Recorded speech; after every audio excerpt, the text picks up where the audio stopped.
నువ్వంటే నాకు ఎంతో పిచ్చో నాకు తెలుదన్నా. జగనన్న అంటే నరాల్లో ఇమిడిపోయిందన్నా. నేను ఒక వికలాంగుడిని.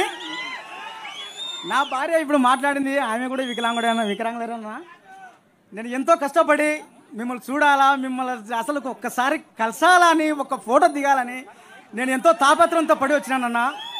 నాది మిట్టపల్లి అన్నా. అన్నా మేము ఇద్దరం చదువుకున్నామన్నా. మొన్ననే మేము టెట్ కూడా క్వాలిఫై అయినాము. మాకు ఇద్దరం వికలాంగులం అయినందుకు మాకు సరే 3,000, 6,000 రూపాయలు పింఛన్ ఇస్తున్నావన్నా నువ్వు. అంటే ఈ 5 సంవత్సరాలలో 3,50,000 రూపాయలు మాకు అందిందన్నా. చాలా సంతోషం అన్నా. ఇకపోతే అన్నా, మొన్న మీరు ఆలగడ్డకు వచ్చినప్పుడు 45 అడుగుల 2 కటౌట్లు నేనే స్వయంగా పేసానన్నా. నేను వికలాంగుని అయినా కూడా దాని దగ్గర నా దగ్గర ఫోటోలు కూడా ఉన్నాయన్నా. ఈ రాత్రి అంతా మేలుకొని మీకోసం నేను చిత్రాన్ని గీసుకొని స్వయంగా మీకు అందజేయాలని నేను వచ్చినానన్నా. నా అభిమానాన్ని కాదనకుండా ఒక్కసారి నా ఆవేదనను ఒక్కసారి ఆలోచన చేసి ఒక్క ఫోటో దిగితే చాలన్నా. నాకు అదే సంతోషం అన్నా. జగనన్న అన్నా, నేను మిమిక్రీ ఆర్టిస్ట్ కూడా నన్నా. ఒక్క డైలాగ్ చెప్తాను, మీ మాట ఒక్క మాట.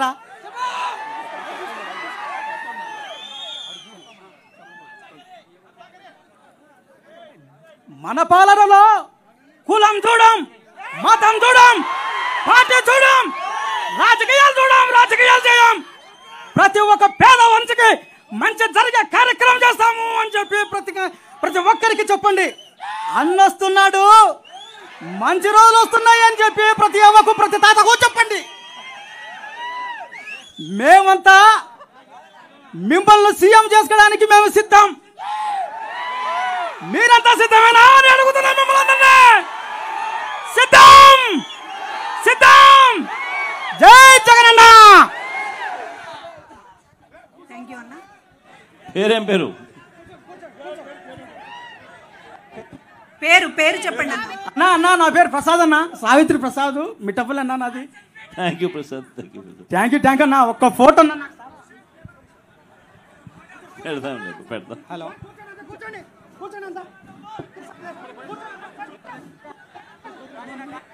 హలో అన్న, నమస్తే. చెప్పండి అన్న, చెప్పండి. ఇక్కడ కొంచెం పేరు చెప్పండి. నమస్తే అన్న, నా పేరు ఎం హుసేన్ బాషా అన్న. నేను ఎర్రగుంట్ల గ్రామానికి చెందిన ఒక ప్రైవేటు ఉద్యోగిని అన్న.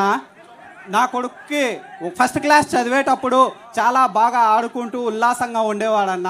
సడన్గా ఒక రోజు ఏం జరిగిందో తెలియదు, ఒక్కసారిగా నేల కూలాడన్న. అతను నేల కూడేసరికి మన దగ్గరలో ఉన్న ఆసుపత్రులకు వెళ్ళాను. అక్కడికి వెళ్తే డాక్టర్లు చాలా పెద్ద సమస్య వచ్చింది మీ బాబుకు, ఇక్కడ దగ్గరలో మీకు హాస్పిటల్స్ లేవు, మీరు చాలా దూరం వెళ్ళి చేయించుకోవాల్సి వస్తుంది అని చెప్పారన్న. నేను ఏమాత్రం కుంగిపోకుండా మాకు తోడుగా జగనన్న గారు ఉన్నారనే ధైర్యంతో నిలబడ్డానన్న. నా జీవితం అయితే చాలా అంధకారంలో చాలా కష్ట సమయాన్ని గడిపానన్న. మన దగ్గరలో తిరుపతి బర్డ్ హాస్పిటల్కు వెళ్ళండి అని మా గ్రామ పెద్దలు గారు చెప్పారన్న. అక్కడ మీ పక్కన ఉన్నారన్న మా గ్రామ పెద్దలు. వెళ్ళండి, మీరు ఆరోగ్యశ్రీ కార్డు తీసుకెళ్ళండి, మీకు మంచి జరుగుతుంది, జరగకుంటే మేమున్నాము, మీ సమస్యను జగనన్న గారి దగ్గరికి తీసుకెళ్తామని చెప్పారన్న మా గ్రామ పెద్దలు. అదేవిధంగా నేను ఆ హాస్పిటల్కి వెళ్ళానన్న. అక్కడ నేను ఆసుపత్రిలో చూపించుకుంటే చాలా ఖర్చుతో కూడుకున్న వైద్యం చేయాలని అన్నారన్న. చాలా ఖర్చుతో వైద్యం చేయాలన్నారన్న. నేను అంత డబ్బులు పెట్టుకోలేను అని అన్నాను. దాంతోపాటు మీకు ఆరోగ్యశ్రీ కార్డు ఒక్కసారి మీరు చూపించండి, మేము ఎంత ఖర్చు అయినా పర్లేదు అని చెప్పేసి నా ఆరోగ్యశ్రీ కార్డు చూపించానన్న. ఆరోగ్యశ్రీ కార్డు చూపించిన వెంటనే అంధకారంలో ఉన్న నాకు వెలుగులో మీరు కనబడారన్న. నాకు కనిపించిన వెలుగు జగనన్న గారన్న. ఆ జగనన్న గారి ఉద్దేశము మంచి ఉద్దేశం కాబట్టి మీకు 5 లక్షల విలువైన ఆసుపత్రి వైద్యము మేము ఖచ్చితంగా చేస్తాము. 5 లక్షల విలువైన సర్జరీలు 3 చేయాలని అన్నారన్న. 3 సర్జరీకి గాను 5 లక్షల రూపాయలలో నాకు 2 సర్జరీలు జరిగాయన్న. నా కొడుకు ఇతనే అన్న. 2 సర్జరీలు జరిగాయి. మంచాన పడుకొని ఉన్న కొడుకు ఇప్పుడు నిలబడుతున్నాడన్న.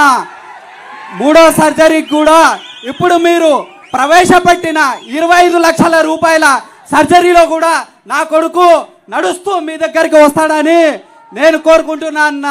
ఇది అన్న నిజస్వరూపం, ప్రాణం నిలబెట్టిన నా కొడుకు. ఇది నిజంగా చూపిస్తున్నాను. నా కొడుకు ప్రాణం నిలబెట్టిన జగనన్న, ఇది నిజాయితీగా నేను ధైర్యంగా చెప్పుకోగలను. ఈ ప్రభుత్వంలో ఏ ఒక్క గుండెకు కూడా బాధపడాల్సిన అవసరం లేదు. అక్కడ యముడికి, ఇక్కడ మన పేద ప్రజలకు మధ్యలో మన జగనన్న గారు అడ్డంగా నిలబడతారని నేను ధైర్యంగా చెప్పుకోగలనన్నా. ఇంతటితో నాకు ఈ అవకాశం ఇచ్చిన ధన్యవాదాలు అన్నా.